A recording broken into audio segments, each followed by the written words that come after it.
হুজুর, বিষয়টা কি কিছু বুঝছেন?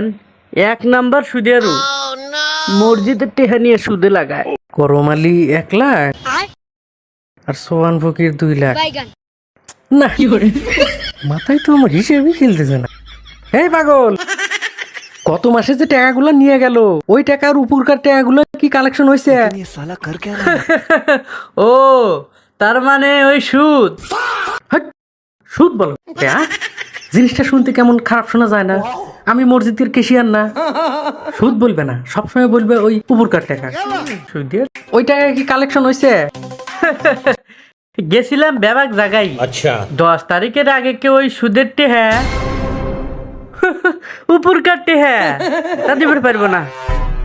তার মানে 10 তারিখে দিব সব, তাই তো? হ্যাঁ হ্যাঁ হ্যাঁ, 10 তারিখে যায় কানে মুসুর দিয়ে ওই উপরকার টাকাটা তুলে নিয়ে আসবে। আর মূল টাকার দরকার নাই তো। ঠিক আছে, ওটা কি আর কোয়া লাগবে না?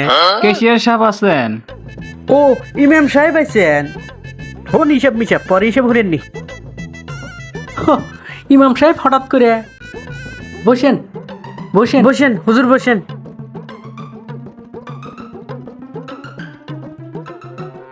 তা ইমাম সাহেব হঠাৎ কি মনে করে আসলেন? কেশিয়ার সাহেব আসলাম, মাস তো শেষ। আচ্ছা, যদি আমার বেতনটা দিতেন তাহলে বাজারঘাট করতাম। আপনাদের মাস সবসময় আগেই তাড়াতাড়ি শেষ হয়ে যায়, আর আমাদের মাস এখনো শেষই হইল না। কালেকশন নাই, কিছু নাই, সব টাকা মাঠে পড়ে রয়েছে। কেশিয়ার সাহেব কালেকশন কালেকশন তো বুঝলাম না। কালেকশন বুঝলেন না? তুমি সব সময় চুপ করো।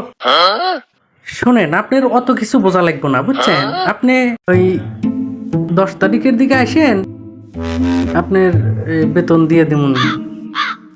ইমাম সাহেব, আর একটা কথা, 2-3 সপ্তাহ ধরে আপনি যে মসজিদে বয়ান দেন, এই বয়ান কি একটু ঘুরা দেওয়া যায় না? একই বয়ান দৈনিক হুনবের মন চায়। পাগল, তুমি কি কও? আপনি যা কন আমিও তাই করি। আপনার উপর যে কথা কওয়ার সাধ্য আমার আছে। এই জন্য বলতেছি যে সামনের সপ্তাহ থেকে ওই মসজিদের বয়ানটা একটু চেঞ্জ করে দিয়ে। কেশিয়ার সাহেব, আসলে আপনি কোন বয়ানের কথা বলতেছেন আমি তো বুঝতে পারছি না। মসজিদের সোমবার খুতবায় আপনার অত সুদ নিয়ে অত বয়ান দেওয়া নাকবো কিসের জন্য? আপনি কোরআন হাদিসে আরো কত কিছু আছে না, আপনি কোরআন হাদিসের অন্য অন্য জায়গা থেকে আপনি বয়ান দিবেন। সুদের বয়ানটা আপনি একটু বাদ দিয়ে দিয়েন।